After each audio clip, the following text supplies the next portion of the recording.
welcome to this week's episode of Spooky Boy and the Spirit Sisters, a paranormal podcast for the strange and unusual. By the strange and unusual. Unfortunately, this week we are down a spirit sister. We are down Cassidy. She had a prior commitment to this. But this week's episode is going to be a part of our Divination series. We're going to be doing Tarot and Oracle. Yeah, this week's episode I actually know and understand because I've been practicing it for quite some time. Mm-hmm. Unlike last week's episode that literally broke my brain. Yeah, I'm still recovering. Thanks, Mike. We love you. I mean, I thought it was a really cool, interesting topic. It is, and I want to discuss more stuff about that in other episodes. But this week, I actually know about this topic. I've actually been doing tarot. God, I think I got my first tarot deck when I was in 6th grade.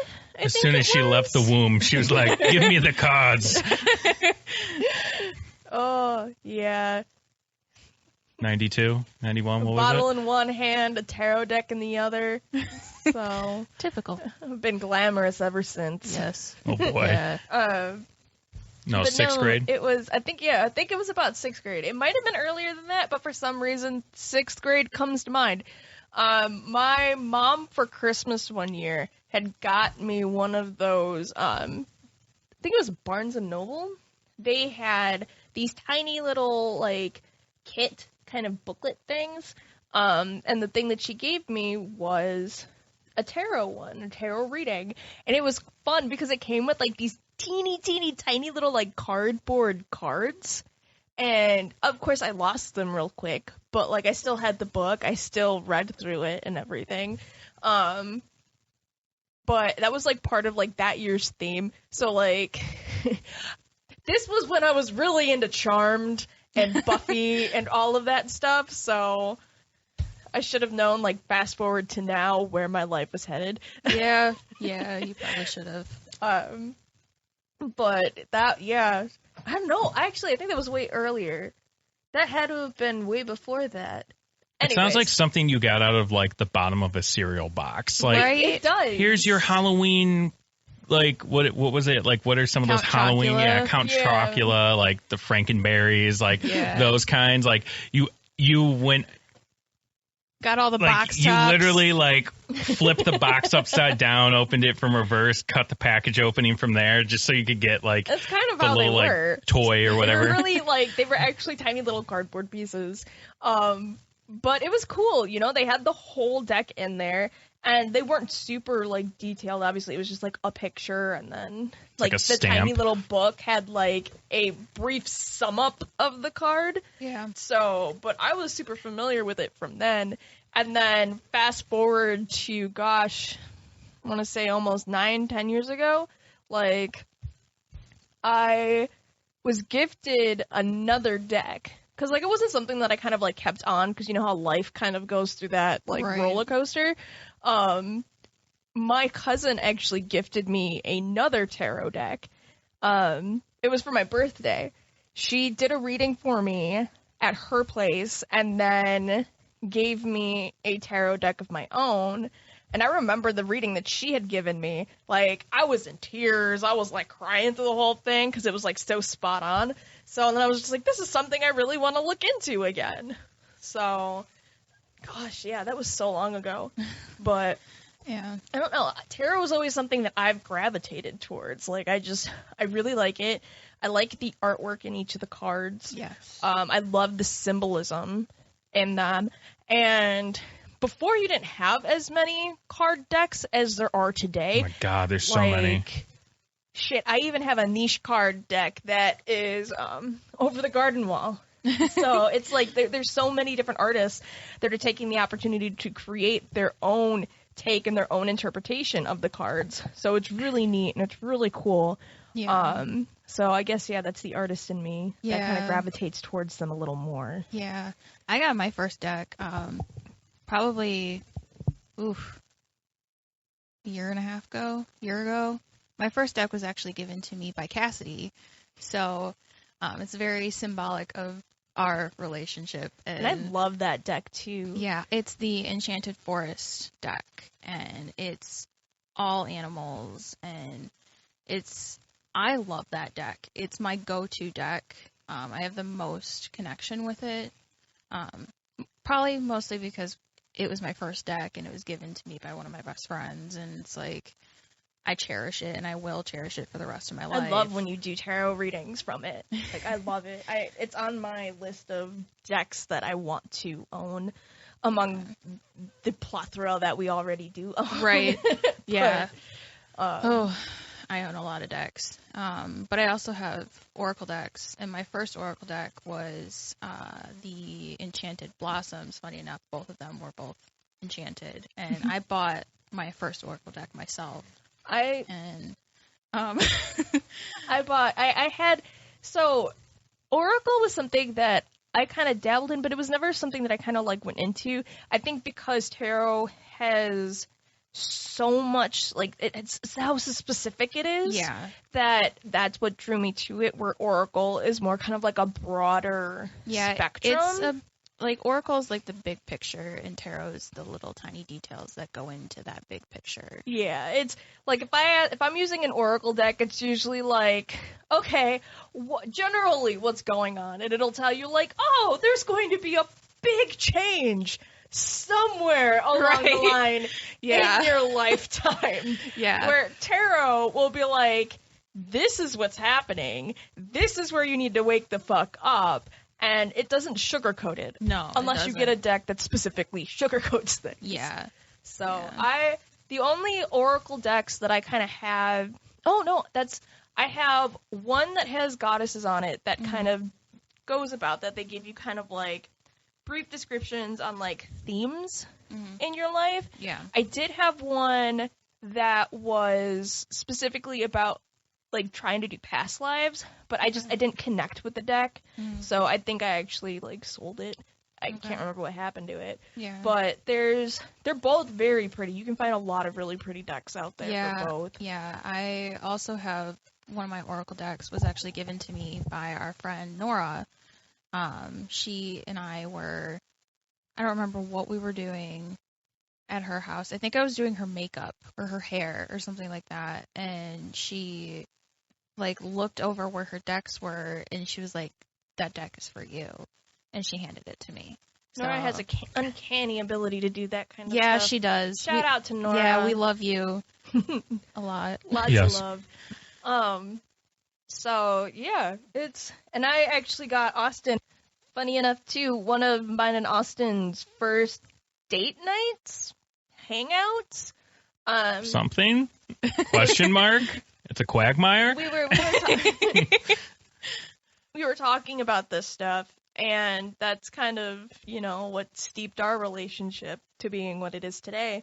But I brought my tarot cards over to his place, and I did a tarot reading for him. Yeah, I was going to say that was my first time ever using tarot or seeing tarot. Like, I knew what it was, but even growing up around the stuff with like doing seances, doing the Ouija board and stuff like that, like tarot, surprisingly enough, even though it's like the most popular divination tool out there, none of my sister's friends who partaked in any of that stuff ever had one, at least to my knowledge. At least if they did, they never actually like brought it over for us to like play with. Trying to study tarot is like a commitment, because just for how many cards there are and the symbolism between each card and the different suits, and we're going to go into more of this later on in the episode. But it's a lot. I've been doing this for, I'm just going to round it off to say a decade. There you go. Yeah, I've been doing this for almost 10 years, and it's still, like, I pick up cards and I still need, like, I'll get stuff intuitively from the cards, so I can intuitively read from them, but sometimes even I'll be stumped. Like, if I'm not getting anything intuitively from the card, then I'll have to pick up the book. Like, some cards have books, like, with them that kind of, like, show you the symbolism behind the drawings and the artwork and stuff. But I'll still pick up the original Rider-Waite Smith book, the OG book for it, to be able to tell you, like, hey, this is how the card, like, this is what the card represents, this is how certain things are with it, you know. So it's a lot.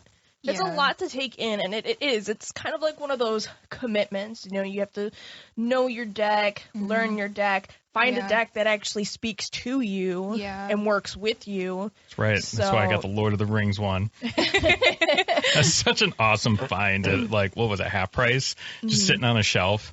I think I paid like $60 for it, but I don't care. That thing was awesome. Well, it's an older, it's like a vintage one too, so it's really cool. That's my... Tarot cards tend to be... When did it come out? I think it was like 97. Hold on, let me grab it. The fact that we're saying that is vintage.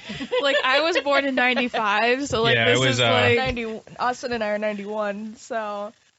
Yeah, it was actually part of the Tolkien Enterprises and stuff. So they actually partnered with them to make this from whatever game company called U.S. Game Systems. Like, the fact that we're saying like the late 90s is like vintage is like so crazy to me. Okay, we were watching Boomerang the other night, and they have like, so they have it ranged from like Courage the Cowardly Dog, you know, you got I think Boomerang, I think of like Smurfs. seeing old Yogi Bear, the Smurfs, yeah, exactly. like, but now they got like Speed 2003. Racer. They got 2003 Scooby-Doo on there, and they're considering that vintage. Yeah. And I'm like, what? Wait, how old am I? Almost 30? Oh. Okay, so anyways, back to tarot. Right. So we should probably go into what tarot is. Yes. So tarot is another divination tool or practice. You're using a deck of cards versus like a board or a specific tool you could use. You can add it to it, but we're just going to talk about the cards itself. Originally, it started out as a playing game. Yeah, they use like actual decks of cards, like that you use for like rummy or anything like that. Oil stuff. But then eventually, it was one of those that started off as a game, but turned into a divination tool. Unlike the Ouija board that started out as a divination tool, and then transitioned to a game. Yeah. So. Yeah, I'm just trying to think of like, because I know looking into the history of it and everything, there was like 300 plus years of it just being a card game. Yeah. And it wasn't until like the late 18th century then some French dude was like, I want to see if you can use these for divination. But it's like, where did that thought process like switch, you know? Yeah. Because that's what I'm trying to think of is like, where is it just like 300 plus years of it? And then all of a sudden, I can see the future. I can tell the past. I can tell the now. Well, when you think about it, with the cards and how the artwork goes with them, you know, using them as symbols, and what are the chances that I'm holding a deck of cards and I'm doing a reading for somebody else and I'm shuffling the cards and they have a specific question in mind, then all of a sudden a card comes out and it could pertain to the situation they've been thinking about. Yeah. Like. Yeah, but there wasn't really any like meanings until, I want to say, until the late 18th century when that French guy started looking into the occult, right? He started looking into, could you assign meanings behind these cards?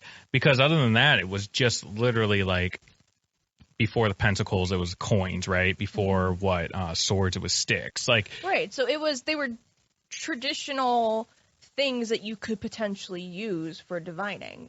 So coins, staves or staffs, you know, all of these are tools beforehand. Like when you think of throwing runes or throwing bones, like there's certain things that you use for divining. So when you think about it, tarot came up as another way to access that big question mark, you know, that big, like, what is out there? Like, can the creator of whatever give us a message through these cards, you know? It's just another way of communication and asking questions, you know? When you use a spirit board, you're asking for them to write out a message. Yeah. You know, you're asking for questions to be answered that way.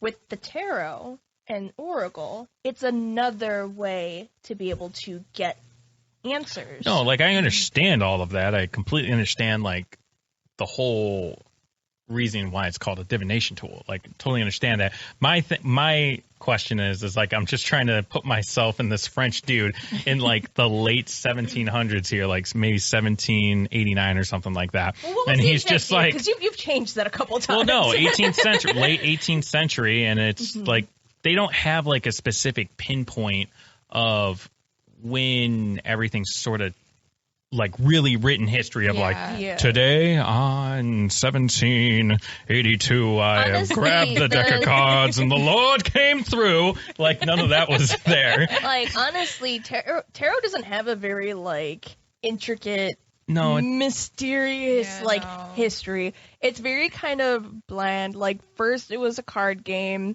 then you know it traveled its way. So when you think about like through trade routes and stuff, it's supposed to have originated in Egypt.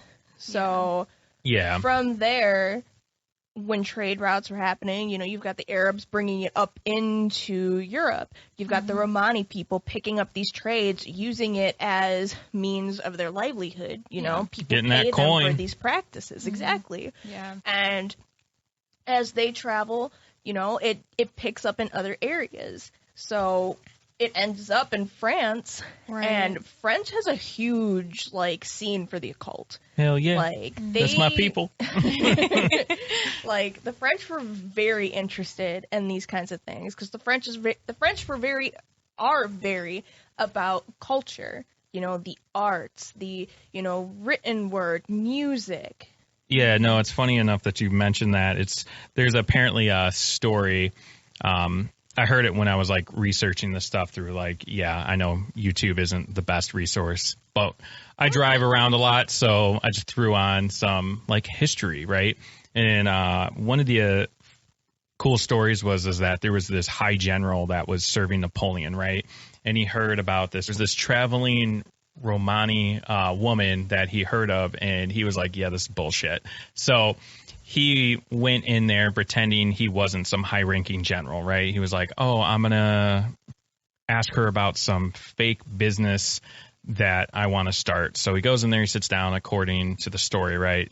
And the first card she pulls is like a swords card. And from that, she's like, well, you're trying to deceive me. You're not a business person. You're someone high up in the military. And that's when he was like, oh, shit. What is this? And so as she kept pulling cards and stuff, she was saying who you're serving under is going to be an emperor one day. That's what I'm seeing here, right? Well, he's serving Napoleon. Napoleon 3 years later becomes a king. But also in that reading, she has said, oh, I also see down the road you will become king.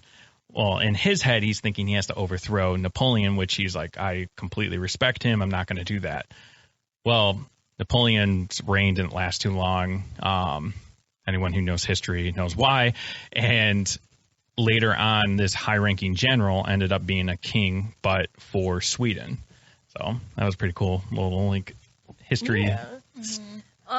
It's now, who knows if it's really true or not? It's sort of one of those things that like could have just been put together to try to create this fandom or this fantasy behind the cards and it all kind of of that. depends too, because if you know, like if someone, for example, if someone from a place that you work in comes in without their uniform on, you know, you still know of that person. It kind of depends on the situation, who knows who, and kind of how you deduce from things, because if I can look at how you're dressed and I can look at your mannerisms and certain things, you know, I can pick up on stuff.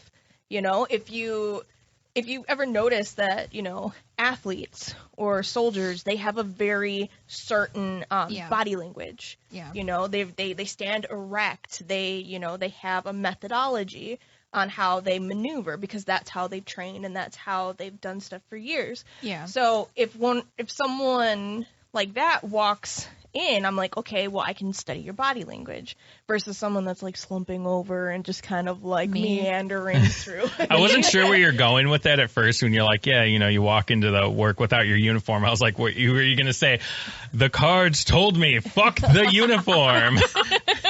So, I'm above this place.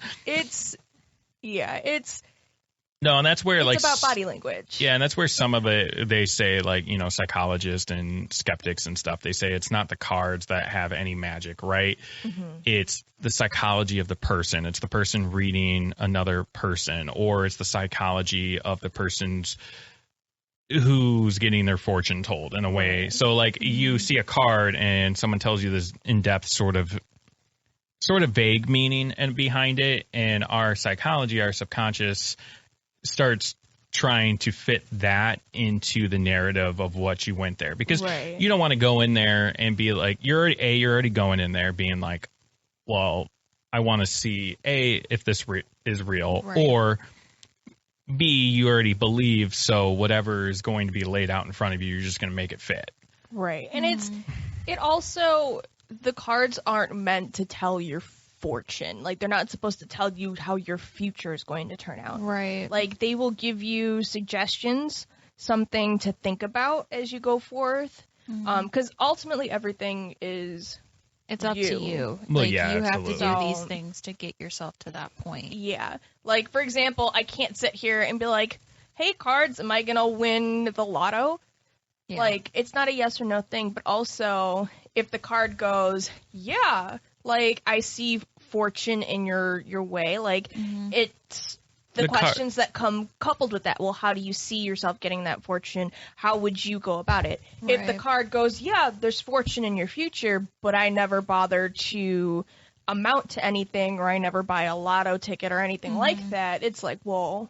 It's a way to offer introspection. Yes. It's a way to like sort of kickstart that inner dialogue with yourself, and to be like, oh, well, if you got something negative that comes out of the cards, right, you're going to be like, oh, well, let me try to look at this and readjust to make this negative into a positive or something, so forth. So I guess in a way, the psychology, the cards in a way, they mess with your psychology, but I guess that could be done in a good way, because if you're going to be like, oh, hey, I got fortune coming my way, you might look at everything that you're doing and saying, oh, okay, well, let me just,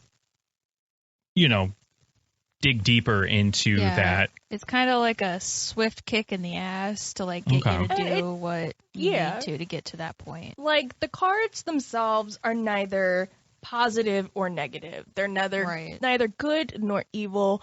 They're just there to offer another way of looking at things. And I think that's really important to keep in your mind when we work with these kinds of things, just because if a card tells me something that it's not what I want to hear, that's not necessarily that the card is bad or, I have evil coming for me. It's just, it's something I need to think about, Not every reading that I do is going to be something that I want to hear. Right. It's not going to be something that... It's something that you need to hear. Yes. Okay. So how's Oracle changed that narrative, I guess, in a little bit? Oracle, like I said earlier, it's big picture. When I do Oracle, myself specifically, I pair it with Tarot, just so that I can get down to the nitty gritty of what that actually, like, that big picture is. Like a clarifier. Yeah. Okay, so Oracle gives you like a broad spectrum, and then Tarot, if you were to combine it right after, maybe with the same question, you might get more specific. Yeah. Right. Okay. Yeah. So, in a way, like, if I were to pull a card from an Oracle deck, and the card said, for example, we'll just go with transformation, changes. Yeah. You know, be open, you know, don't push away any, you know, opportunities that might come your way. Broad, you know, because that can be at any point in time in my life. Yeah. If I were to go to a tarot deck and look at a similar card, say, you know, we'll go with the Wheel of Fortune. You know, it's a trump card. It's a major card. It's very similar card. However, it's going to. Can I buy a vowel? I was waiting for it. Yeah. That card is going to tell me, you know, if it's upright, it has one meaning. If it's in reverse, then that could be something that not necessarily is the opposite, but it could be obstacles blocking that chance for transformation or change. You know, there's other things coupled with it. Yeah. You know, some decks will offer an introspection or an affirmation to think about or to meditate on, you know, which could be pertaining to that. You know, for example, along with having the rider-waite Smith, like OG deck, I typically like using my Crowley deck, the Thoth Tarot deck. I love the symbolism behind it. I love all the esoteric meanings and the colors used and the intention put behind the deck. Like, I absolutely love this deck. Yeah. I always use it for everything. I also had, even though it came with like a tiny book, I had to buy a separate book. There's a lot of books written on how in-depth Aleister Crowley got with coming up with the deck. And dude, he spent his partnerships I think he spent like 2 decades on that or something like that. Him and like basically with the artist he chose being like, this is what this has to be. Like, the amount of symbolism in here, it doesn't just combine one thing. It combines Kabbalah. It combines the stuff from the Hermetic Order of the Golden Dawn, or however those words fit one after the other. I always interchange them all. You know, you've got stuff about, like, biblical stuff, Hebrew, Greek, like, all the history aspects of it, plus astrology and just how deep in symbolism it is. Like, this specific deck, I had to get a book separate from it that like helps me understand it more. So I will look to this book, I will look at all the different symbolisms that it explains in there, why those symbols mean what they mean, coupled with the artwork. You know, and it gives you an opportunity to have a meditation.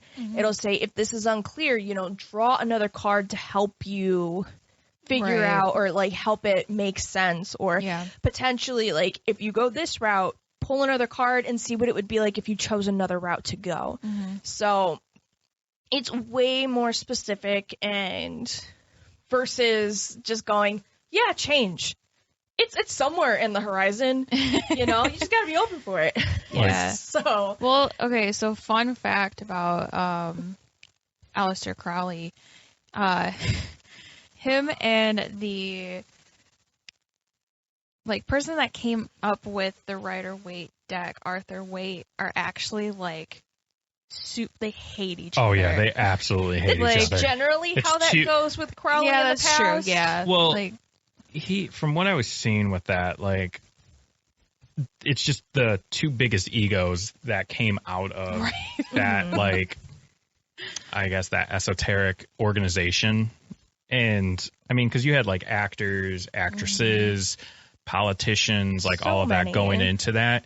It was a very short-lived organization. I mean, look, but we still, talked about Montague Summers. huge egos. Like, in a previous, we talked about Montague Summers going and him and Crowley having a date and being like they hated each other. right. But the fact that it's still like they're still intertwined in some way, and how they came together to do these things, you know. Right. So Crowley is just such an interesting person. Yeah. Horrible person. Yeah. But interesting. Yeah. Oh man. Yeah, but continue. That was it. Yeah, just two big. That's all I had to say on that. I mean, no, it's true though. Yeah, Like they both like, hated each other. Yeah, they hated each other, and Like one interesting fact is that Waite, he for the strength card, which is like your favorite trump card. I love the He changed the position of the number of how it originally was, and Crowley, just to be like, I hate you and I think you're wrong. When he did his deck, he changed it back to it, and they like, and he would just bring it up to him, just like, yeah, I think you're wrong. I think you're wrong, and like they just always hated each other. And it didn't really, I guess, in like esoteric, and when you look at it, like there's the whole, like you were saying, the astrological like meanings behind it. So Crowley very much believed that like the way they were originally designed, they were laid out perfectly in order to the meant that they were supposed to be. Right. Waite was like, I think you can interchange where. Well, it's just like there's so many different interpretations and translations of the Bible. Crowley liked, you know, if something was written this way in a scroll or whatever, he wanted it kept that way because it was meant to be that way. Right. Like, down the line, you know, it's like a big game of telephone with some of this stuff, because we have to pick up research from just whatever we can find throughout then. But even then, it's, you know, what we find out about whatever's written on that scroll or that tablet, what is told to us is all dependent on the person who's transcribing it. Right. You know, I mean, there's been arguments about certain things in the Bible. You know, something's written one way and someone goes, oh, well, this is my interpretation of it. But then years later, someone would be like, actually, no, this word actually means this. So this is actually what it was saying. And when you change just like a certain word, you can completely change the interpretation or the meaning of what's supposed to be said. Yeah. You know, that's how it is with some of this stuff, especially when you're going that far back in history. Yeah, and when things have like no actual like date of when they actually started, it's like a whole like confusing mess. Yeah, and I just want to interject. So like just a little piece here of like more history that I'm just like looking up now, because I was like trying to, one of my things was like, so we know over in like Western Europe and stuff like that, like long, you know, you have multiple centuries of tarot being a thing, but I was like, how did it ever get popularized here in the US when we really didn't have it? So I guess it was actually, you know, how I mentioned my deck was made by the US Game Systems, right? Well, funny enough, they're the ones, Stuart R. Kaplan, if I'm saying his name right, he was over in Germany when he spotted tarot over there, and he saw like a huge business opportunity, so he started the US Game Systems. Capitalism at its finest, right? But because of him doing that, that's where the whole popularity, and now we have so many different decks, because he even bought the rider-waite rights to it so that he could basically bring it to mass market, which is still today the highest selling like tarot deck in history. So in a way, like we sort of have him to thank, because without him doing that, it wouldn't be as known, I guess, divination. As popular as it is. So and it's so crazy, because when you think about where it is today and how you can buy all these different kinds of decks, and versus the earliest time it's been seen was in Egypt in the mid 14th century, like early 15th century, like fast forward all the way to now, like it's come so far, and there's so many different kinds of decks out there, and like some that are like based off of the rider-waite, and then there's ones that like branch off a little bit, and then there's ones that are completely not like just that, out of left field. Yeah, you're just kind of where did this shit come from? Like where in their mind was this? Yeah, I have a deck like that. A beautiful deck, but it is dark, and that is a beautiful deck. But it's so like grotesque in like the imagery and stuff, because it's very gothic and it's and macabre. Like, but I don't know. I mean, I got it due to the fact it's inspired by like my most favorite video game, Bloodborne. But like when even I use that deck, I'm very much like, I'm not in tune with it, right? Like, I don't really some of them are feel like that. But Yeah. that to me was just like, I have to have it because of where it was inspired by. Like for Christmas, my cousin got me a Salvador Dali. It was a reprint, limited edition deck, and I love it. The cards are huge. Like when my tiny little hands try to like shuffle these It's cards, kind of funny to watch. I have to play 78 pickup because I can't get my hands around it to shuffle it properly. It is a big deck. So I'm just gonna throw everything out on the bed and I'm gonna shuffle it this way. Yep. And that's how this works. Yeah. So it's not my go-to deck. Right. It's very beautiful and it's very kind of like I will bring it out on like special occasions. Right. But it's one of those decks that I have. It's not something I use regularly. Yeah. My Crowley deck is the one that I use for everything. Yeah. My cards and we connect, we Yeah. link.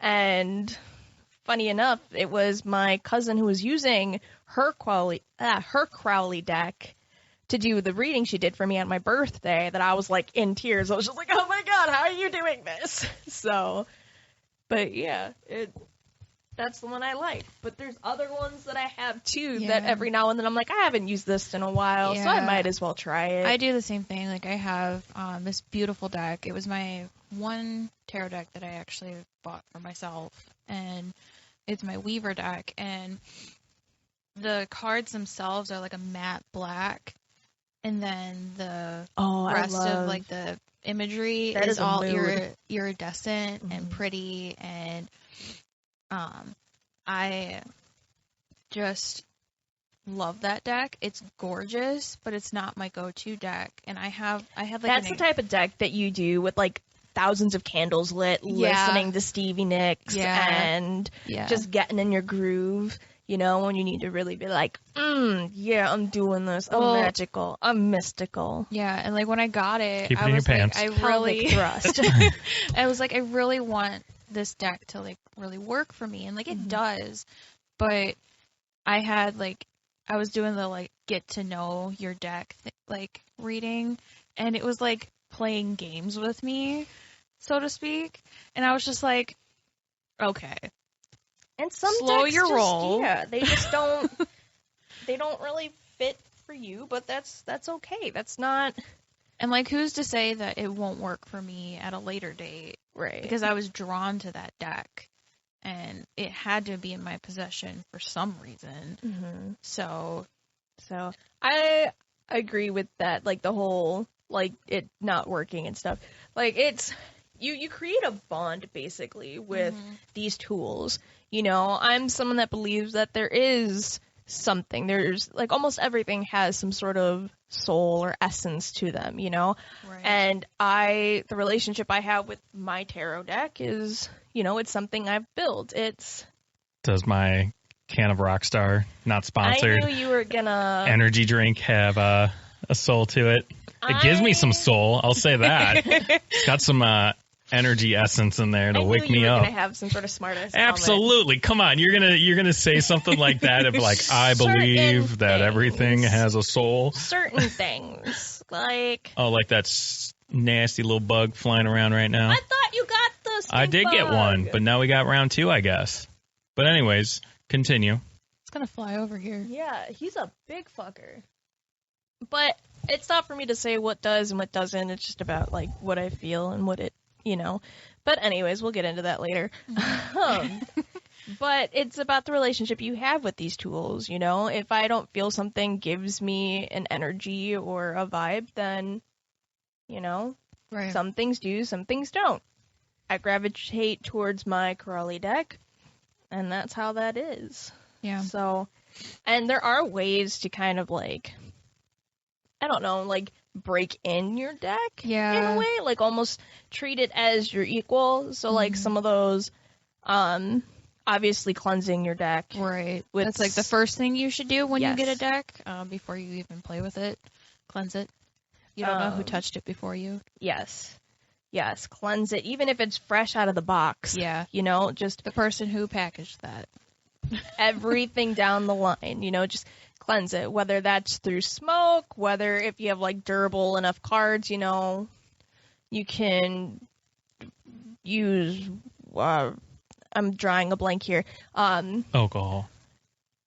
moon water there you go. or Florida water. Yeah. But again, that all depends on what your cards are made of. If they have like a nice laminate front, then that's okay. But if you have like cardboard or like cardstock, not recommended. Yeah, no. Obviously you can charge it like you would under a full moon or anything like that. Yeah. Another way you can do it is sleep with it underneath your pillow. I like that. I really Me too. like that one. Sounds That one I lumpy. use. Well, if you have a nice pillow, you won't have to worry about it. Well, you don't got nice pillows. I have wonderful pillows. Absolutely not. I can barely feel any of the crystals underneath my pillow when I sleep, so it's fine. Lumpy pillows. So I keep mine in a protective like bag that has a pentacle on it. You know, how you treat them basically is how you would treat any of your tools. You know, you want to treat them with respect. You want to take care of them. You know, you don't want to treat it as a toy because it's not it's a toy. not. So I have a special bag that I keep mine in, and whether that's under my pillow or on my altar or wherever I keep the rest of my tools, I do that. But what to expect with a tarot deck? We should probably kind of get into that. So say you have your first tarot deck. You open up the packaging, you know, you find something that speaks to you. So Here, I'm trying to imagine here. You said, imagine you got your first deck. All right. So I'm thinking like Christmas Day.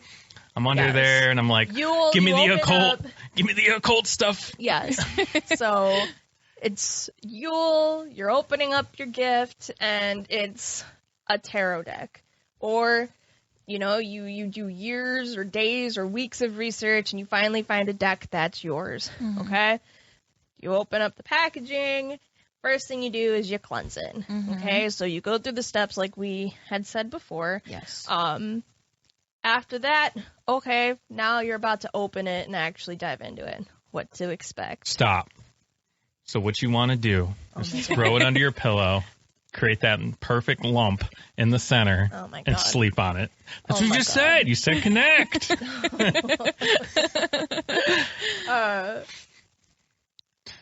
Okay, so what to expect when you open up your tarot deck? Derailed, yes. Yes, thanks. So we kind of briefly discussed how many cards are in. So a traditional tarot deck has... Was it like 78? 78. 78. Because it's like 56 of the traditional, like in the sense of like how you would think playing cards have. Yeah. And then you There's have 52. Is there 52? 52 pickup. So there's here we go. So there's All right, she's got us. 56 of the minor or the lesser arcana. Yes. And then there's 22 of the major arcana. Yeah, but I did see that they don't consider the Fool in most regards as an actual trump of a major. It's sort of like, I guess what I thought was actually pretty cool is like one thing I saw is they said the Fool represents us, right? Your human, just at the most. I am no fool. It's yes, fool of a toque. Hey. The Fool does have something to play in it because it does have symbolism. It does have something. You know, that's why the Fool is the first one out of the deck. Yeah. And then you go all the way to the very end to the World or the Universe card. Or sometimes it's the Creator card. Yeah. But it does have a role to play. And very similar to a typical 52 deck. You know, you still have a Joker card that comes with that deck. So... And in some games, the Joker card does have a spot to play, you know, or has a role to play.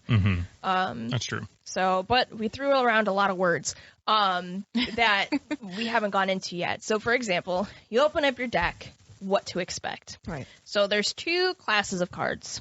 You've got your major arcana, which, as Amanda said, there's 22 of those cards. And then you've got your minor arcana, which... give me that number again. 56. 56. Lauren doesn't do numbers. It's also known as the lesser arcana. Yes. The minor. I don't do numbers. I don't do math. This is why I'm an art major. So the term arcana actually means secrets or mysteries. So that's where that comes into play. So when you think about the two just off the bat, you've got your big mysteries and secrets, and you've got some of the smaller ones. So sometimes the major arcana is also called the trump cards. Yes. Not meaning our ex-Cheeto of a president in the U.S., but No, it's like actually as in like triumphs or... Yeah, it's sort of interesting where trump cards, like, sort of the idea came from. Because, like, I guess way before they had, like, dukes and things like that, right? Like, the royal families, like, people of noble blood, they would call them trumps. So when they first started, like, hand painting the cards for, like, these higher end clients, these artists would get requests for it, they would literally be called trump cards, because those ones would have, you know, pictures of sometimes these people's families on there, Yeah, like all the higher higher ranked people. So I thought that was pretty cool to see that in history. Yeah. And again, like we said, the cards weren't initially just what they are today. You know, they didn't have all these really cool symbolisms and meanings to it. Eventually, later on, it was put on the cards. But the artwork has traveled through with the cards for years. Yeah. So people would commission artists to do these things, and like that is something on my bucket list, to do a full set of tarot cards. Yes. That's one of those projects that Lauren locks herself up in an attic somewhere, pulls a token, For what, and just 10 years? I just pull a token and just, you know, lock myself up in an attic and just pump out 78 cards. And we'll bring you food when I'm old and gray and there's a beard, because I just think it'd be really cool with a beard. Look very Gandalf-esque, you know. Like, I'm like, here is Lauren's tarot deck. My God. Save me now. Lauren, you've neglected your children for years. They don't even think they have a mom. They think it's a fucking myth. The ghost in the attic. Just hear thumping and Kids are gonna need therapy. Yeah. The ghost in the attic is my mom. I'm gonna hit that bottle. But yeah, so art has always gone hand in hand with it. But yes, you've got your major arcana and you've got your minor arcana. Your major arcana is basically going to be similar to, like we described oracle cards. Like, here's the big kind of moments in our lives. You know, when you think about major, like, markers in our lives, you think new business adventures, you've got new relationships, you've got weddings, births, funerals, like the big things that happen in our lives, you know, and then kind of what goes around it. The minor or lesser arcana kind of gives you how to get there or how to leave from those. You know, they go more in depth with certain things. For the minor or lesser arcana, there's the different suits, which are wands, cups, swords, or pentacles, which can also be coins, and wands can also be, what did we call it earlier? I think it's like sticks, staffs, or something like that. staves, I think it's along called. those lines, or rods or something like that.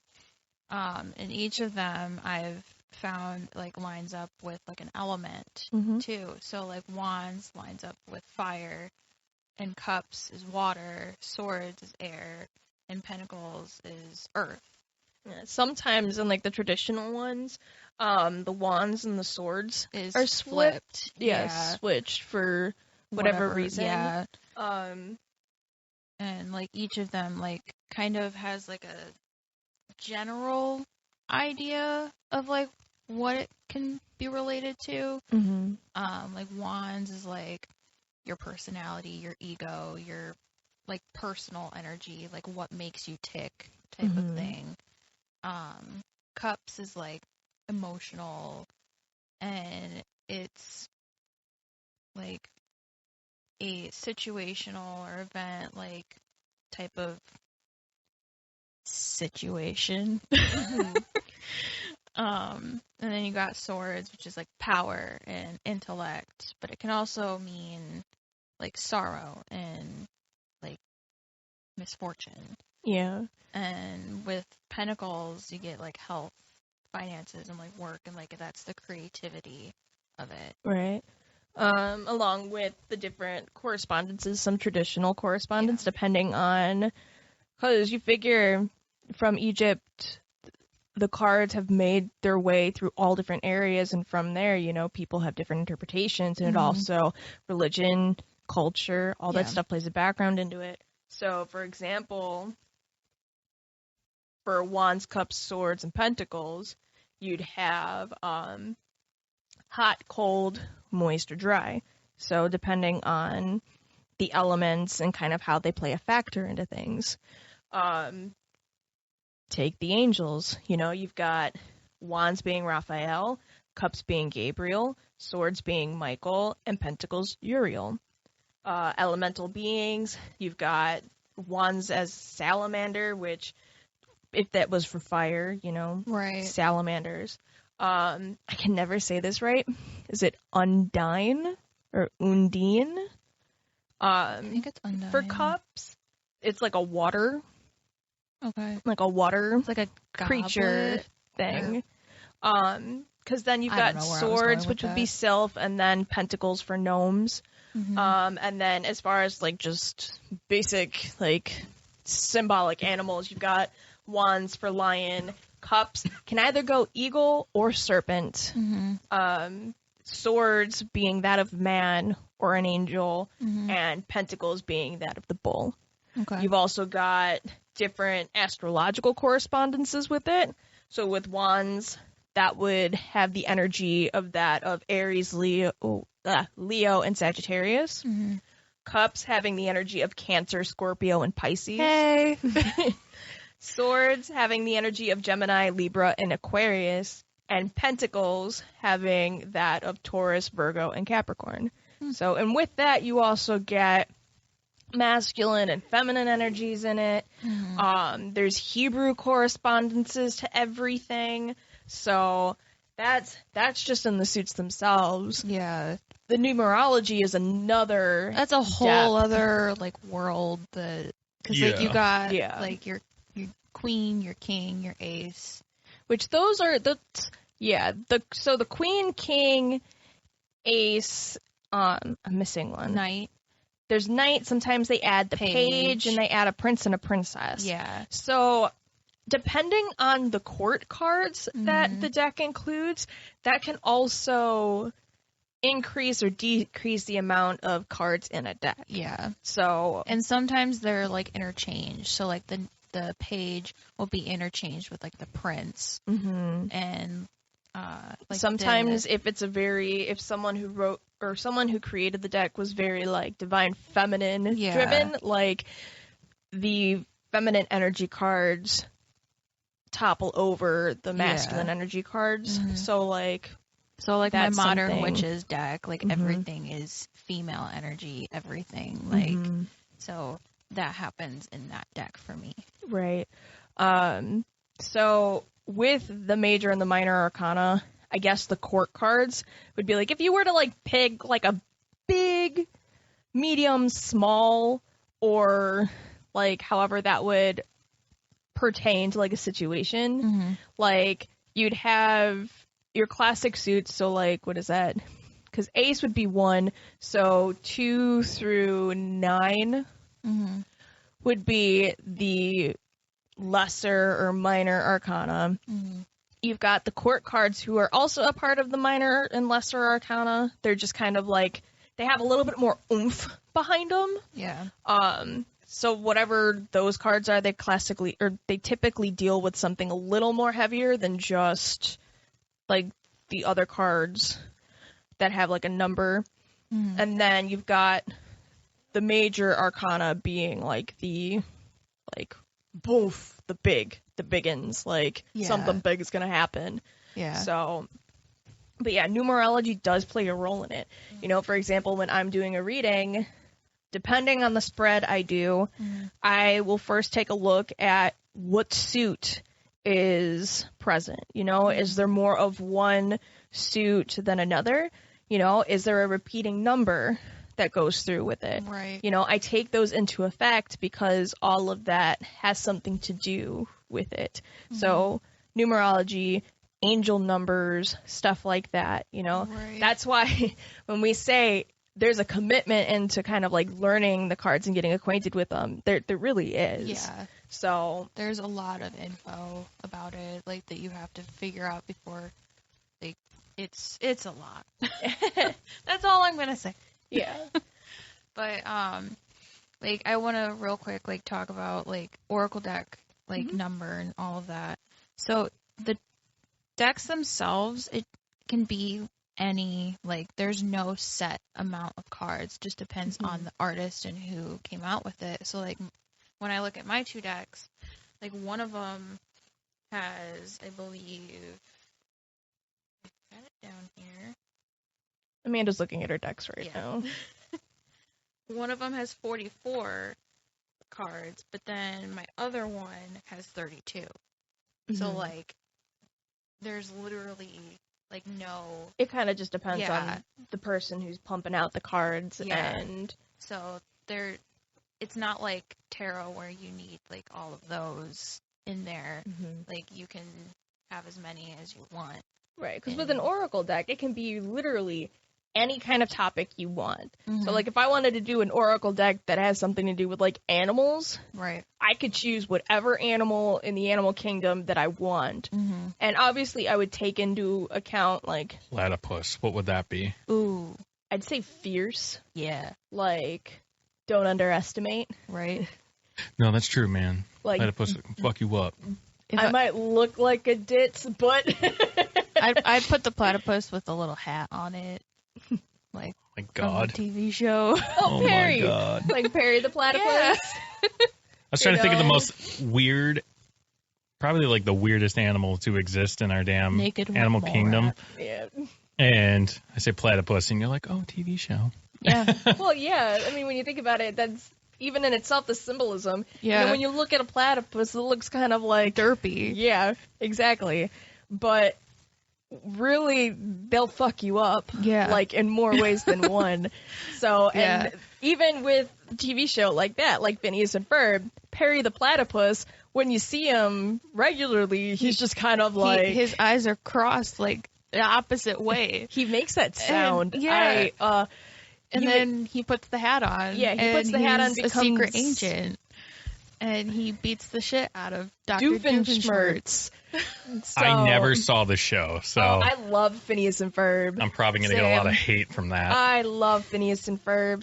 So, Anyways, But it's again, like you mentioned, like, what about this animal? This animal still has some sort of symbolism behind it. Okay. So how many cards I decide to put in that deck is entirely up to me, and kind of like, do I want to place symbolism in that? So where tarot, you have your suits, you have your arcanas, you know, you put your own meaning to it, but it's still the general aspect of it. So like, I've had tarot decks that, for example, my Into the Unknown tarot deck, the Over the Garden Wall themed. Like, I just had a deck. It didn't come with, like, a guide or anything to it. Right. The artist was just like, here's the deck behind it. You know, I took the time to make all these things pertaining to this television series, but they didn't give me a guide or anything with it. So I use my traditional guide along with that deck when I decide to do a reading. It still has the same aspects of it, but it still is, like, true to its original form of the card. So, but there's that. Now, when it comes to readings, when I first started doing readings, I was very, like, by the book.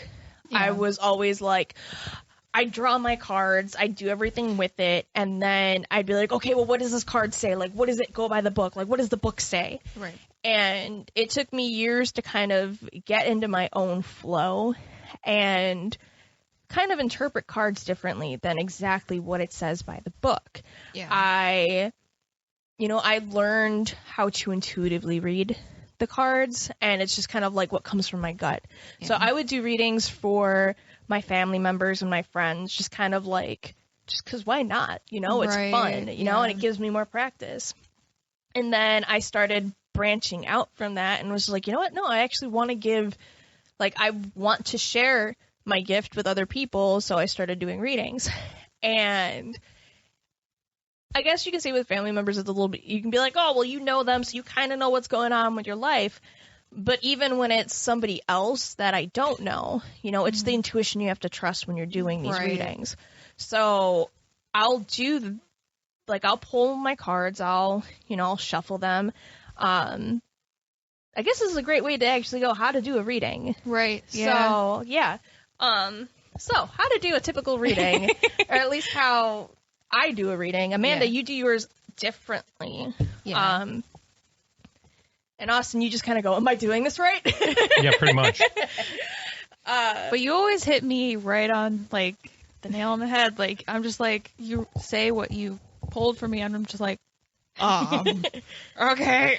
Or sometimes I'll just look at Amanda and be like, can you get that telepathy going right now? So what I'll do is I'll grab my deck, and obviously I want to cleanse it from the energy that was around it before, whether it's a lasting reading I had done beforehand, or just maybe it's something that it picked up while it was sitting on my altar or whatever. I want to cleanse it. So I can either do like the smoke cleansing or, sound with a bell around it. But knocking on the deck is a good way to break up that energy as well. Yeah. So you literally just take it, you knock.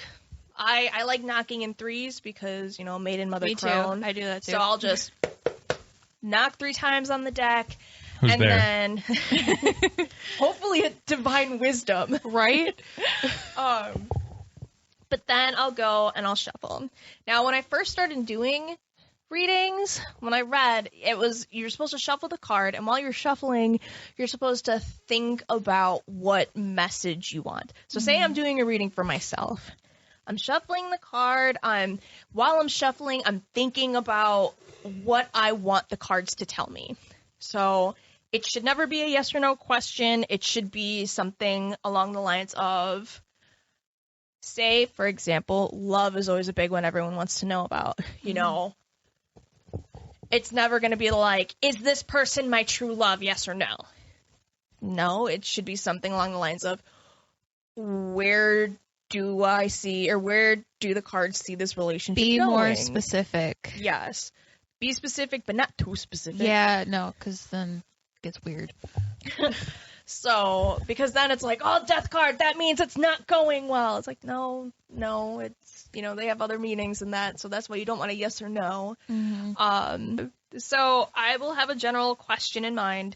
So, and while I'm sitting here shuffling these cards, I'm putting the intent in them. I'm thinking about that question.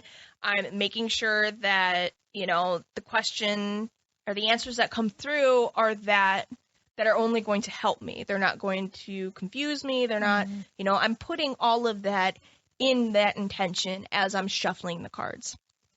So when I first learned how to do tarot, I was told that to cut the deck, you needed to use your quote-unquote hand of destiny, which was supposed to be, or allegedly, like your left hand. So I shuffled the cards with both my hands, but then when it came to breaking the deck, I was told I had to do it with the hand of destiny to do that. So I would break it 3 times with my left hand, and then, put the cards back together however I wanted, again, with my left hand. Okay. And then I could either choose to pick the card on top, or I could shuffle again, and again, break it into 3s. Yeah. And then pick the card pick whatever card was on top, or pick whatever card, flew out of the deck. Yeah. But it was supposed to be with your hand of destiny. Mm-hmm. So I'm pretty sure it was supposed to be your left hand, or it might have just been your non-dominant hand, because that's a big thing too with certain things, using your non-dominant hand. So you do that, and then, you know, once you've got your deck back together and you pick the card that you need to, you know, there's that.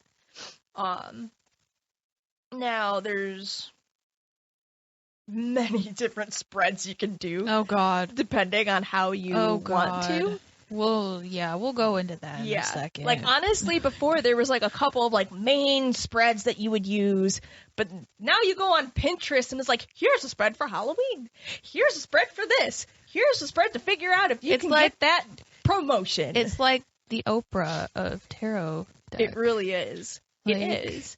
But however you want your reading to go, like, obviously you have to put down the intention behind what each card is going to represent. I highly recommend doing that before you do your reading. Like, figure out what spread you want to do, figure out what card you want, you know, what it's going to mean when you put it down in that position. They even sell, like, really nifty, like, cloths. Yes. So we actually, believe it or not, if you go to our website, we are an affiliate of Tamed Wild. And Tamed Wild has a really nice altar cloth that you can use for either your altar or for like readings. And they have like it outlined where it says past, present, future. So you can do your tarot reading, and then when it comes time for you to do like your past, present, future, you can lay it right on the altar cloth. And that way you don't forget. Yeah. Because I'm very forgetful. I'd forget. I'd be like, wait, where did I put this? So, and it's nice too, because when you lay it down, you can leave it there, and then you can remember, like, wait, did I pull that card in reverse, or was it upright? Yeah. So it's there. So I highly recommend that. So if you go to sbats.com and look up our affiliates, you'll find a link there for Tamed Wild, and I do believe you get a discount. I think so. But Tamed Wild will definitely, they have that altar cloth, which is really cool. They have a lot of other ones too, like for pendulums, and they're always pumping out new things. So go ahead and check that out. Yeah. But yeah, they even have, I mean, Etsy has a bunch of sellers that actually have created little templates, basically. Yeah. So you can print them out on printer paper, and it'll give you the outlines of what each card is going to represent and the outline of how you position that card. So there's a ton of different, what's the word I'm thinking of? Resources. Yeah. Ton of resources nowadays to help you along the lines of getting better acquainted with your practice and all of that stuff with the tools. So it's out there. Use it. Yeah. Go forth, my children. Right. Yeah. Our little batlings. Go forth, baddies. So I'm laying out my spread, got my cards, I'm putting them in position. Now, you can either flip the cards over one at a time as you go along and do your reading. I personally like to have all my cards like facing upright so I can see exactly what, like, kind of an overview of what the reading is going to be. Because what I take into account, as I said before, I look at what repeating suits are there. I take into account what numbers show up, like if it's multiples of 3, you know, if there's repeating numbers. I look up how many trump cards are in the deck, or like are in the reading, how many major arcana cards pop up. You know, I'll look at what cards are in reverse, what cards are facing upright. And before I even go to pick up the book to see what each card says, or if I know off the top of my head what each card is, I'll look at them.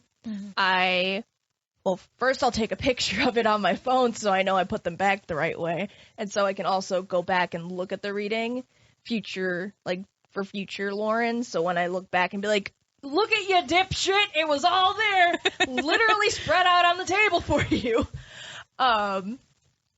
But I'll pick up a card and I'll see what the card tells me pertaining to that situation. You know, is there something intuitively that comes to me? Is it a message? Is it a word? Is it a symbolism? Or maybe there's something on that particular card that jumps out at me. and it gets something going. Mm-hmm. You know, I will use all of that in my reading before I even bother picking up my book. Before, I'd be like, okay, here's all my cards. Time to pick up the book and see what it says. You know? Now, wise Lauren is like, no, child, what do you see? So, but yeah. And then from there, you know, obviously, you take everything with a grain of salt. Mm-hmm. Everything isn't going to be exactly what it is. Right. For example, I bring up the death card. You know, that's always something that in movies. It's like, oh my god, I get the death card. I'm gonna die. It's the grim. Like, it's a symbolism. You know, it's symbolic. You know, death, while one door closes, another one is opening. Mm-hmm. You know, it's transformation. It's rebirth. Yes. Transcendence. Yes. Like, all of these things. It's symbolic. So, and again, while I'm taking the time to get to know these things and reading the cards and doing something, it's not like doing the whole practice. The cards themselves are neutral. Mm-hmm. They're just giving you guidance, you know, and Don't shoot the messenger. exactly. Don't throw your cards across the room when they tell you something you don't want to hear. So, Unless you want to play 78 card pickup. 78 card pickup. But that's just how I kind of go about doing a reading. Now, Amanda, you do something completely different. Yeah, I've experimented with like 3 different ways. Or 3, yeah. The way Lauren does it is one of them. That's how I started.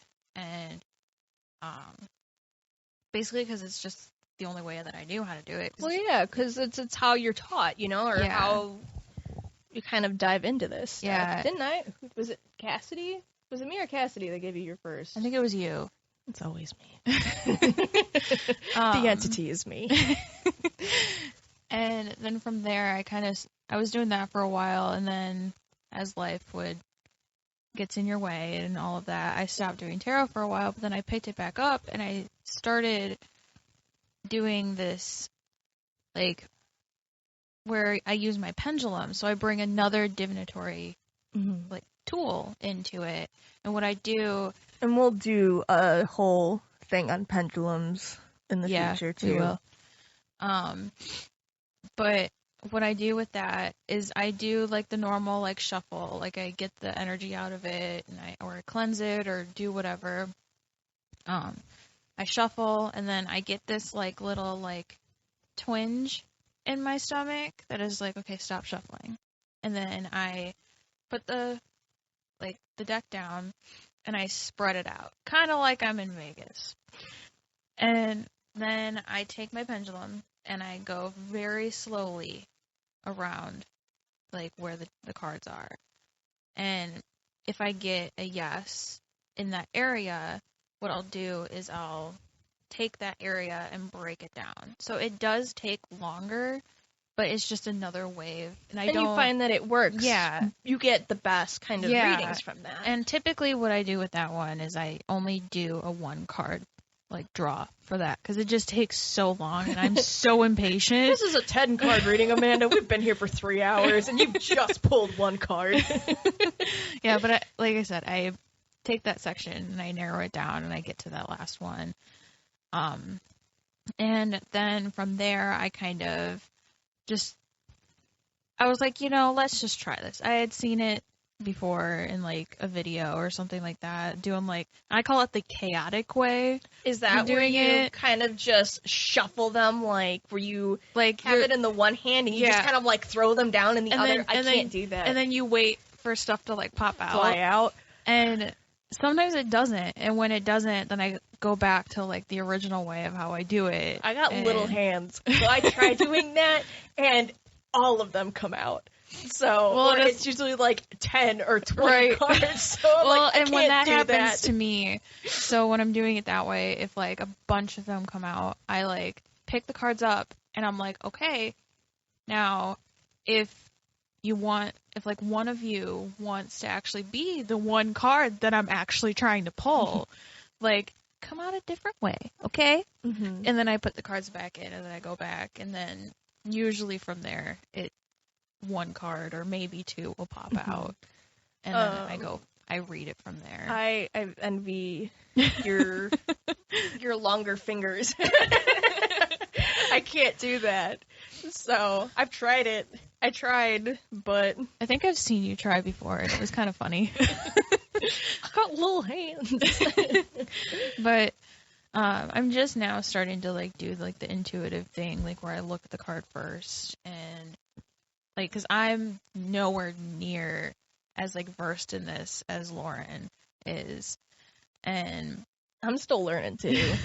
It's just the more and more you pick up on it, you know, the more familiar you get with the suits and things like that, then I think it's partly you remember from previous things, and then it's kind of like what pops in. Right. So a lot of it too is trusting your intuition. Yeah. So, and that's something I definitely struggle with still, but the more and more I find that I do it, it doesn't steer me wrong. Right. So I knock on wood, I generally have had multiple really good readings. I haven't had anyone be like, actually, you're full of shit. So, which that's good, you know, and that's also validation for myself. So, and my gift. So, it's good that you're branching out, and you've only been doing this for 1.5 years, and you're still as far as you are. I've been doing this for 10 years, and I'm still at that point where I'm like, reaching for the book because I don't know. Well, I feel like I'm always going to be the person that always reaches for the book because I have a terrible memory. So with like certain things, like I can remember like memories of my childhood, but I can't remember what I did yesterday. It's like, really? I can tell you the lyrics to Row, Row, Row Your Boat, but you get quantum particle physics in here, fucking forget it. Right. I glaze over in under a second. So I'll always go to the book. I feel like it, and if I get to that point, it is going to be way down the road. And like my main deck that I use, like the suits are not like the normal suits. Right. It's but I love that deck. I love the deck. It's like completely different. So me trying to sit here and remember like, oh yeah, the 8 of Wands. What is that in this deck? Yeah. Like and some ways that you can try and help your practice is doing a daily card. And I have started doing that. Like I'm really bad about doing that. Me too. I forgot to do it today. But you did say when we were getting ready to do the podcast, we had all the cards because we were doing like a mini photo shoot with them, and you were like, should I do? Nah, I'm not going to do one right now. It's like the only thing I'm doing today is like recording the podcast, so unless it's going to say that we going to get it done real quick, I don't want to hear it. It's us. We never get our podcast done real quick. So, but doing a daily card draw, because then you get more familiar with the cards, and it's nice having a little affirmation. Right. You know, like, obviously, don't take everything too literal. Don't take everything, like, exactly at face value. Yeah. But, like, I like the little mantras or the affirmations or the indications that the cards give me, because it gives me something to think about in the back of my head. Like, if I'm doing something mundane, I can sit here and be doing that kind of, like, work in my head. Yeah, and don't you and I have the same, like, daily card draw book? Yeah, we do. What I love about that book, and let me grab it really quick so I can tell you guys what it is. Don't you got to be careful, though, because, like, if you're doing a daily thing over a prolonged period of time, right, like, you can start becoming too dependent on operating your life, because you're going to be like, well, should I get Burger King or should I get McDonald's today? Right. Like, No, it's more like a general view of the day. Okay. Yes. There is a difference between using tarot for a daily mantra or a daily affirmation versus picking it up and every single major decision you make is dependent on those cards. Right. Because then you're abusing it, you're over analyzing everything, and that's not how they were meant to be used, and that's just unhealthy. You know? Like, for example, if I do a tarot reading, I generally, like, I go back and forth between doing tarot readings for myself because I can get over analytical for certain things. Yeah. So if there's absolutely something I'm like, you know what, I want an unbiased opinion, a third party perspective, I'll say, hey, Amanda, can you pull my cards for this? Mhm. Or, hey, Cassidy, like, Yeah. and that way I'm not taking an interpretation because it's how I want it to go or Right. self-sabotage and, Yeah. So, but that can be a big danger of it. Mhm. If I'm constantly doing readings over and over and over and over and over again for a particular situation, but I don't like what I'm getting in response, so it can be almost like a crutch Yeah. or like an obsession. Mhm. I know it's super easy for, when you're going through like those awakening processes. We've discussed in previous episodes, you have many, many awakenings in your life. Mhm. And it's so easy to be like, okay, well, I want to seek out a medium or I want to seek out a channeler. And then immediately after that, you want to do a tarot reading. And then, a couple days later, you want to do a whole reading. Like, Honey, calm down. Yes. Pump the brakes. You need time to process. You need time to, actually let things kind of play out how they're supposed to. Mhm. So it can be easy to fall into that crutch with this. But, Mhm. with a daily reading or a daily card pull, you're not doing like a full card spread. Yeah. You're like, literally shuffling the cards and Yeah, you can here's my do daily card. You can do one, and it's typically in the morning when you wake up, so that you Or can. if your Lauren mornings generally fall Yeah. around noon or 2. 2 in the afternoon. That's usually what mine have come to at this point. Thanks, COVID. Right? But you can also do one at night for that, because then it's kind of like, well, is there anything I could have changed? Oh, like a retrospect. I never Yeah. thought about that. Yeah. I'm curious to do that, but like right now I don't really want to because I can't really do much right now because of COVID. So it's like, I'm just going to do it. Should I have done something different? Should I have made a latte? That can fall into like kicking you in the ass all the time. Cause it's Yeah, like, oh, what if that's I should have not done this? Or what if it falls into the whole would have, should have, could have. And that's why I haven't like dived into that, like doing the second poll like at the end of the day also because I usually forget. Consistency is not my specialty. No. But I grabbed my book that you and I both have, and it's the I Seek the Unknown. Yes. And it's on Etsy. Mhm. And I love this book because it literally, you like open it and it looks like someone like handwritten it. Yeah, I love it. Handwritten. Wrote it. Handwrote it. Writ it. Wrote it. But like you like put your question in, and like they actually have like questions that you can ask. So like if you don't have a question in mind, like you could just literally ask one of the ones that is on here, and then you like put the card that you pulled down, and then what the initial like reading means, like either to you or what the book or whatever says, and then like at the end of the day you go in and you write in like what happened that day, like the day's reflection, like at like how it correlates with the card. And that I love it. This book. I love it so much. I love the fall theme with it, and it's after one of my favorite short TV series, Over the Garden Wall. Yeah, when I saw you had it, I was like, okay, done. Take my money. Yeah, it's by Quarter Press, I think is what it's called. So, yes, obviously we'll link it. Yeah, we will. So, but having a daily tarot practice is actually really cool and really, if you're disciplined and you do it, like, it does help you in the long run, getting to know your cards, getting to know the suit and everything. Another way of getting familiar with the cards is actually buying different tarot decks. It's all going to be the original, Like, it's going to go off of the original stuff, but finding different people's perspectives on things and different artists and interpreters interpreters' perspective and take on them helps you kind of like open up a different mindset on certain cards. Right. So that's another way to really kind of get into it. Mm-hmm. So what would a podcast on tarot be without us actually doing tarot readings for each other? Yeah.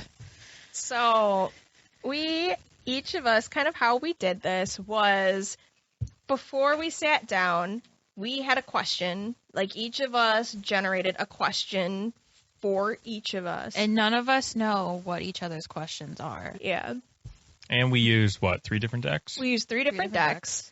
With 1 card for each other. Right. Mm-hmm. And we basically did a 3-card pull Mm-hmm. for each of us. Yep. So, but we added a twist to it. So instead of just one person pulling 3 cards for a single person, Mm-hmm. each person pulled a single card with the reading of whoever the outcome is. Like, they pulled that last card. Mm-hmm. So, for example, for Amanda pulled her future card. Yes. But I pulled her present and Austin pulled her past. So, and we each did that. So we're curious to see how They line up. they line up and Mhm. how that pertains to Amanda's question. Mhm. Same thing for Austin and same thing for myself. So, and it's a really good exercise too for someone to really hone in remotely or to like do a reading for somebody else, you know. We've done this before we've stated before, Amanda, Austin, and I, and Cassidy, we're part of these weekly circles, and one of the exercises we did was each of us would pull a card for a specific person, and then we'd see how it would turn out. Yeah. Well, in the past when we've done it, it's crazy how some of us will pull the same exact card. Yeah, Lauren and I have done that before. We do that, yeah. And like, it amazes me every single time, like how like close it is to everything. Right, and all of us will be using different decks, Mm-hmm. you know, and this was via when COVID was at its worst. All of us were in different locations. We were on Zoom. Yeah, and on Zoom, and we were pulling for a specific person, and how the cards correlated, and some of us pulling the same cards too, like. Yeah. So we were interested in seeing how that would play out. Because this is something that we haven't, like, the way we did it is something that we haven't really done before. Right. So why not do Right. it here? right. Yeah. So who wants to go first? Should I? Because I just had a more general question, right?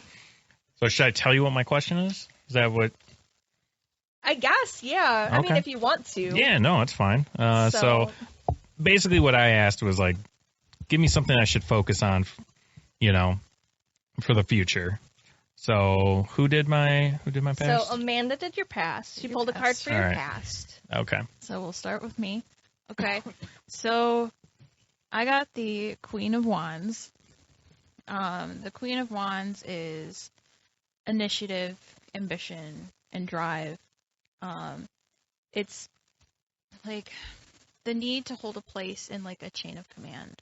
Like, you want that respect in the hierarchy, and you stay focused, and you're energetic about it. You attack the challenges in front of you with some enthusiasm, and but like the advice behind the card, because I always like to put that in there too, is even though you like to lead, maybe it's time to actually like take a step back and let someone else do it for a change. Yeah, we'll see. That was my past card, so Yeah. okay. Which is really funny because I pulled your present card. Yeah. And your present card is actually the Four of Wands. Which, the Four of Wands, now I used my Crowley deck. Mm-hmm. So, the Four of Wands symbolizes basically unity, the possibility of new beginnings. You've come full circle at this point, and something new is making its way into your life and or your relationships. You've finally reached a balance of both your masculine and your feminine energies, but are you prepared to accept your... Well, in this particular reading, it said, are you prepared to accept your partner for who they are?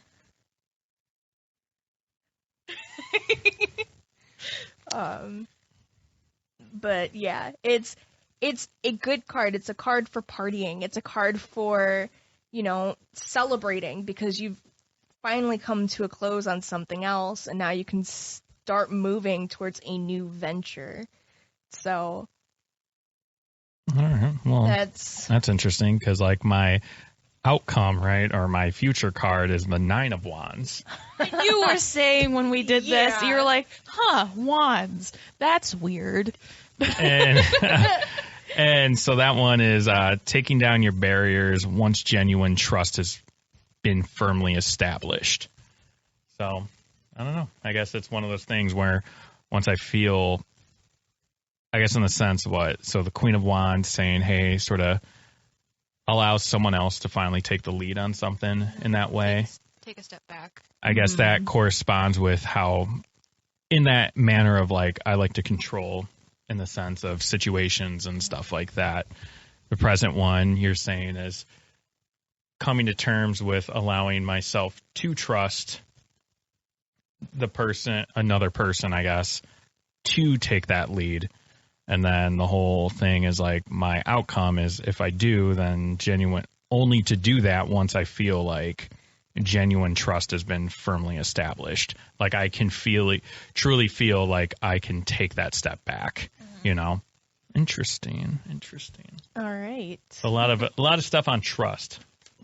Trust and, something new coming your way. You've done something one way and, you did it. You've experienced it. Now you can kind of... Afterlife, here I come. I've experienced life. I'm going to punch you. I trust thy. I'm going to punch him too, so... Cynical bastard. Always, you've baby. done something one way, depending on what area of your life this kind of pertains. You've done something one way for so long. It's done. You've learned your lessons from it. And you've taken the introspection to be like, okay, all right, now...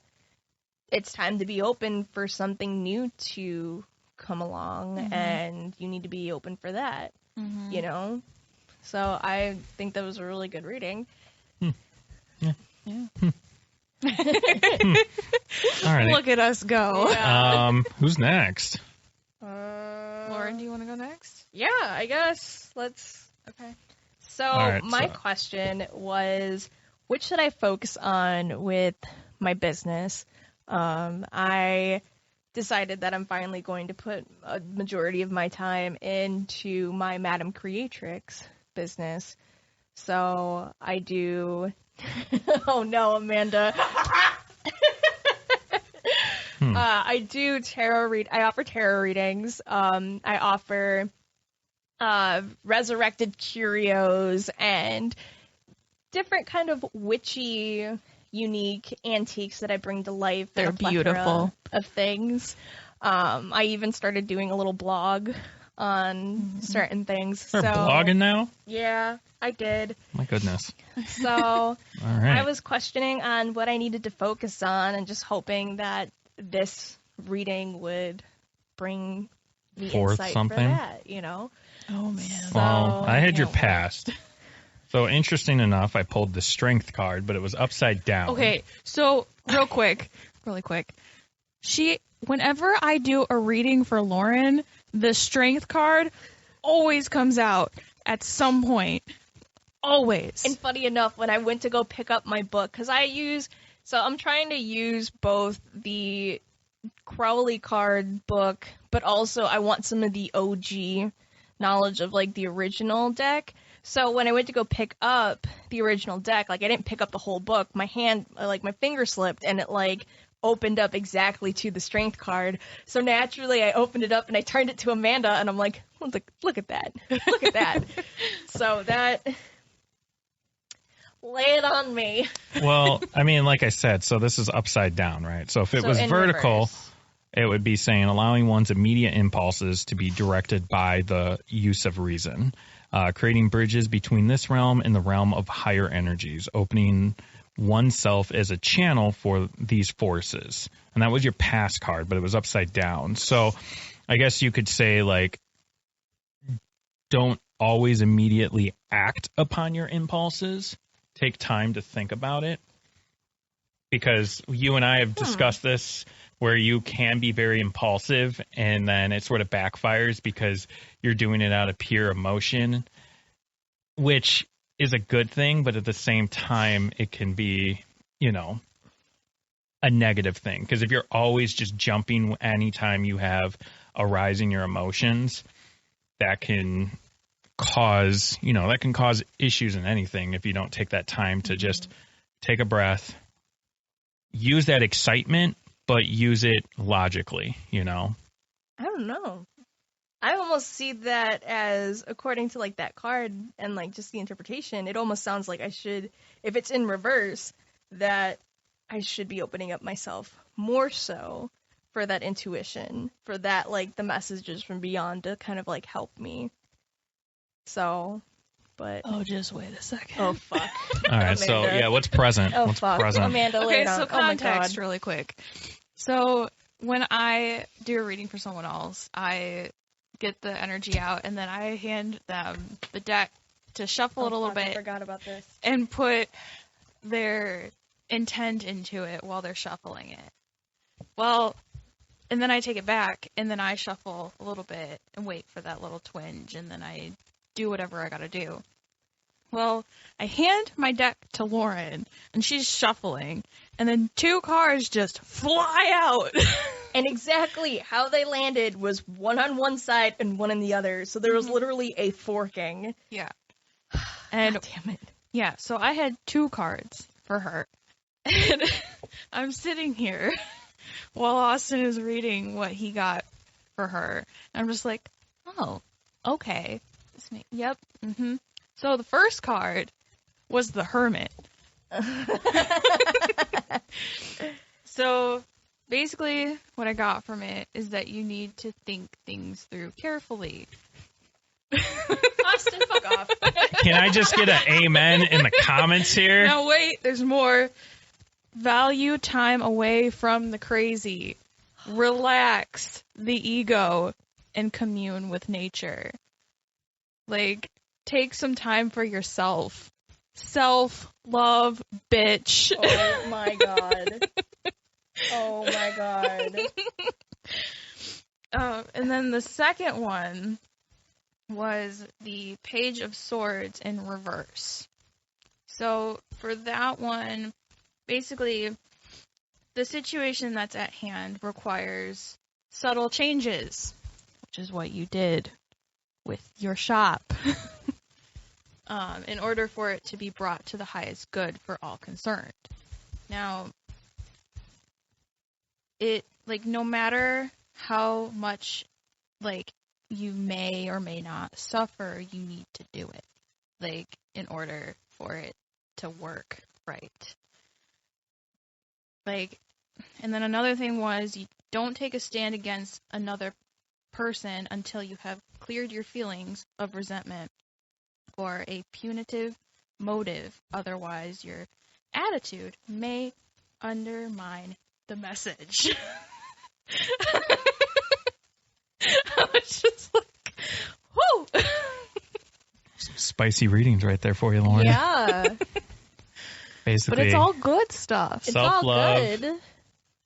Which is funny, because self-love was the blog post I literally just And it's put up. It's stuff that we're working on, too. Yeah. So- So that's great. self-love, use your excitement, but I need think to, it through. Yeah. Yes. Take Don't a just minute. take a minute which and is always take a minute, especially clear your resentment towards anything that might be harboring inside you. So that whole thing of letting go. yes, letting go. Let it go. I was waiting for Let it. it go. 'Cause if he wasn't going to do it, I was going to Fuck do that it. movie. Let it go. So funny enough, I drew, obviously, my future card, and I drew the Ace of Swords, which is, again, new beginnings, very positive, but with the Ace cards, it means that there's, like, a narrow window that, like, here's your chance, you have to grasp it, or, like, you're gonna miss it, you know? So, the Ace of Swords basically says that there's intellectual clarity, creative energy, and original thinking. There's symbolism with the moon, which is for unconsciousness. You've got the snake for transformation, and you've got the sun, which the unconscious is transforming and coming into the light, so it's coming forth into the consciousness. And basically, it says that the truth which I speak has neither past nor future. It just is. And it just needs to be. So I need to be fully in contact with love and use my sword and make sure that when I use that sword, it's out of love and it's not so much to spare myself or spare whoever's on the receiving end of the sword, you know? So it's taking all of basically what you bitches told me beforehand. Yes. And if I do it properly and keep going down the path that I have been going down, then I have this opportunity of, you know, this brand new beginning to be very positive and very effective. And so that is very, very good. Very interesting, but very good. So I love it. I love it. And what was that? The Ace of Swords? the Ace of Swords. Funny enough, you said that because Amanda, your past that I pulled Well, do you was. I need to do my question. Yeah. Oh You gotta tell us yeah. our My bad. question. My bad. I'm sorry. I'm jumping. So I also kind of did like a general, but it was more like to like my current situation. Okay. Like just in general life. Like I don't have a job and I'm like there's a lot going on and so I was just like I don't know what to do. Like help. Like, help unravel this ball of twine. Yeah. Like, Yeah, because I'm at a loss. That's like where I was at. Huh. All right. That's interesting, though, because, like, your past, it shows Ace of Swords, right? So it says breakthrough, sudden resolution, the use of power in just the right measure, effective and timely intervention. So, Well, I mean, in recent past. yeah, you've It's had a lot yesterday, of that. yesterday, No, Amanda. not yesterday. Yesterday I laid in bed all day. Well, it's like like I said, when I was like shuffling for you, I was like, yesterday, Amanda, thinking past Amanda. Yeah, no, like in the past I've really come into my own. Yes, you have. So I'm so proud of you. but yeah, that makes sense. That Okay. makes sense. Okay, Lauren, she's been waiting for this. I pulled Amanda's present card, and I pulled a trump card. Ooh. Ooh. 10, Wheel of Fortune. Oh, fuck yeah. So, Amanda, you also are at a big point, a new beginning for expansion, for creativity. You're having a big self-breakthrough, basically, right now. And you're going through a lot of self-realization.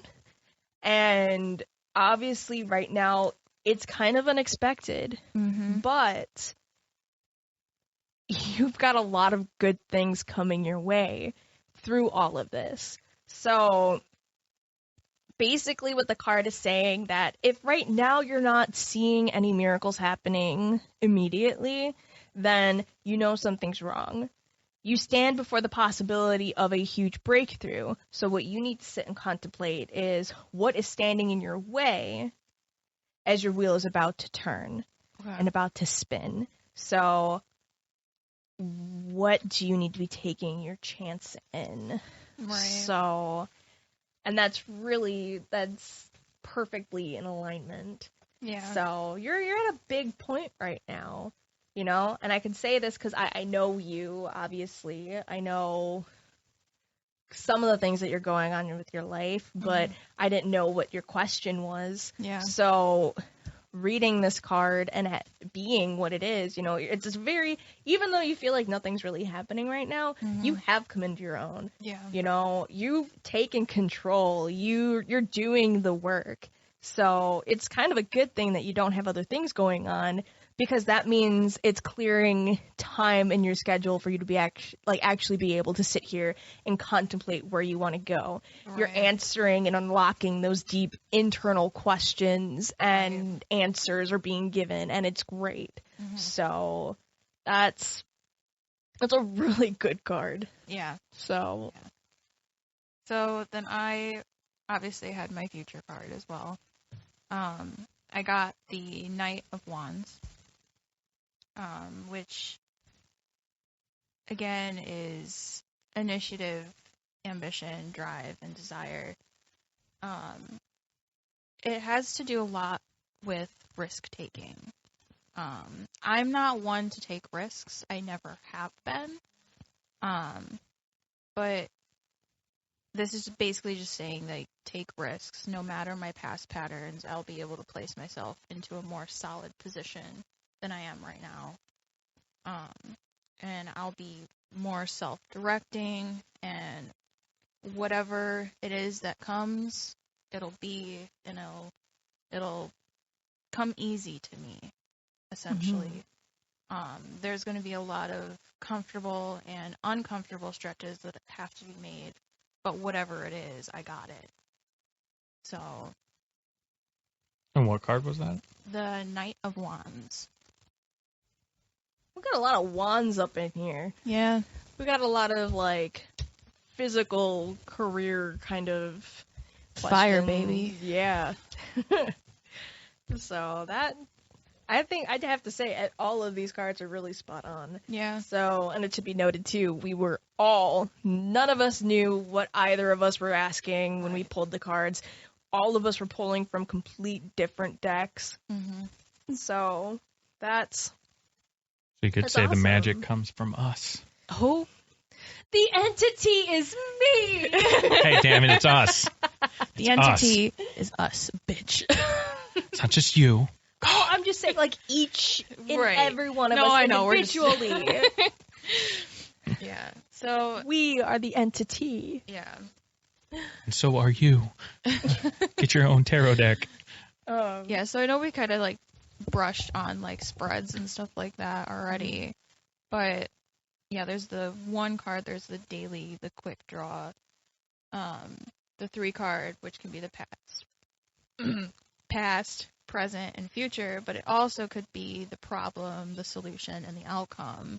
And then there's the 5 card where you can do a horseshoe draw.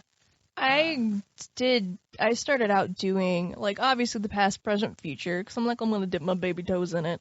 And then I would do a horseshoe. And then I graduated to just doing the Celtic cross one, just because I like how in-depth things are. I love the symbolism, and it's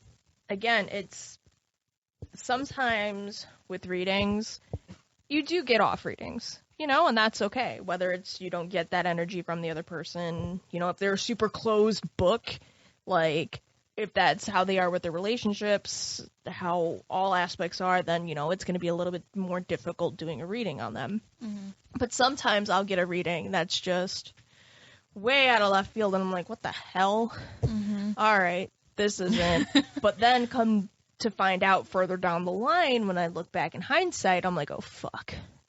Of course you bitches were right. So yeah, and then it depends on sometimes things reveal themselves later down the road. So other past lives are also considered. Yeah. When I do the Celtic cross, there's a point where it's your near past, and then it's your distant past. Distant can be anywhere between childhood and previous lifetimes. So we talked about past lives. So we explained the concept that, there's patterns that follow you through for each one. So yeah. Then one that I am curious to do, but obviously I can't really do it considering we're already, I still could, but there's the calendar draw. which you pull 12 cards, and each card, like, correlates with a month. So you start with January, and then you just keep going. That'd be a good one to do for Samhain. Mm-hmm. Yeah. So there's that one. I've never done it. I literally just found out that that was a thing. Like, when I was, like, looking through one of my books, I was just, like, curious as to different spreads, and I saw that. I was like, huh, I should have done that, like, weeks ago. But okay. But, yeah, there's so many different, like, kinds of spreads, and you, like we've said, you can find them anywhere. There's one for chakras. There's Yeah. one for relationships. Mm-hmm. So it's, again, it's whatever you put that card in position and you assign that card Mm-hmm. what that role is going to be and how the card's going to pull up from that. Yeah. So, Yeah. That's... that being said, we just did our reading. Yeah. Exciting announcement. We're going to be having a giveaway Mm-hmm. where we've teamed up with Under the Ogham Tree, Yes. and we're going to be giving away a Custom planchette made by... So, Under the Ogham Tree, real quick, is actually a new endeavor of mine and my mom's. We are bringing our witchy craftiness to a different level. And I have pretty much Lauren to thank for that because she inspired us to do it. But yeah, so my mom makes these planchettes herself with resin, and she is going to do a little custom piece for whoever wins. And with that, we're also giving away a tarot reading. Yep. You get to choose which spooky sister will do a reading for you. And yeah, more details will unravel with that Mm-hmm. in our coming podcast. But stay tuned because I can tell you now, there's clues in our podcast that will help you with this giveaway. So get excited because Yeah. I know I am. I know I am too. Like this, I'm so excited about it. We've been talking about this since season 1, just Yeah. like chewing on the idea. Yeah. So, but now actually getting to the point where we can. So with that, like, follow, subscribe, share us with your friends. Yeah. Especially let everybody know there's going to be a giveaway. Yeah. So yeah. And with that, Stay spooky, guys. See ya. bye. Bye.